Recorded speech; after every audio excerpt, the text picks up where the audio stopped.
చక్కని సీతకి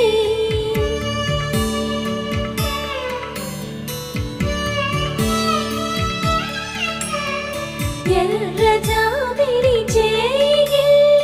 రాముడేడని అడుగుతుంటే చూడలేదని పెదవి చెప్పే చెప్పలేమని కనులు చెప్పే నల్ల పూసై